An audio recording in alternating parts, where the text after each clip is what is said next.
On February 6, 2023, an earthquake with multiple aftershocks struck southern and central Turkey and northern and western Syria. It was the deadliest and strongest earthquake in Turkey since the 1939 Erzincan earthquake, and the second strongest after the 1668 North Anatolia earthquake. It was also the deadliest earthquake in modern Syria, the deadliest since the 1822 Aleppo earthquake, one of the strongest earthquakes ever recorded in the Levant and the deadliest earthquake worldwide since the 2010 Haiti earthquake.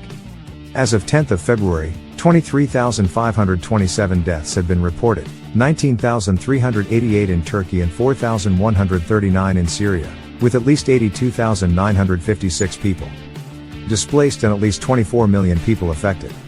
While the primary cause of earthquakes is the movement of tectonic plates, climate change can have an indirect impact on earthquakes in several ways. One of the ways that climate change can cause earthquakes is by altering the distribution of weight on the Earth's surface. For example, when glaciers melt due to rising temperatures, they cause the land to rise, leading to changes in stress on faults. This can trigger earthquakes in areas that were previously stable. In addition, changes in the amount of water stored in the ground due to changes in precipitation patterns and increased pumping of groundwater for human use can also alter the weight of the ground and cause changes in the stress on faults.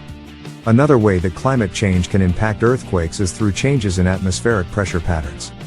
Climate change can lead to changes in the distribution of atmospheric pressure, which can cause changes in the weight of the ground and lead to changes in the stress on faults.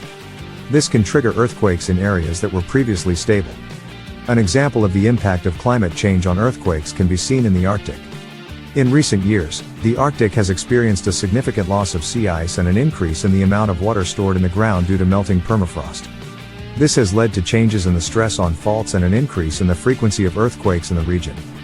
In 2014, for example, the largest earthquake ever recorded in the Arctic was observed in northern Canada, which was likely triggered by the melting of glaciers in the region.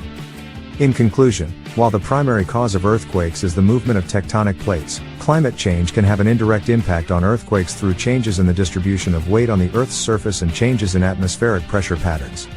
Climate change is a complex and multifaceted problem, and it is important for scientists and policymakers to understand the potential impacts of climate change on earthquakes in order to develop effective strategies for mitigating the risks associated with these natural disasters. Thank you for listening, and do remember to share and subscribe to our YouTube channel at Climate Change Kenya for more educational lessons on matters climate change. I have been your host, Dr. Kinyanjuko Mbori, your climate change and agricultural expert.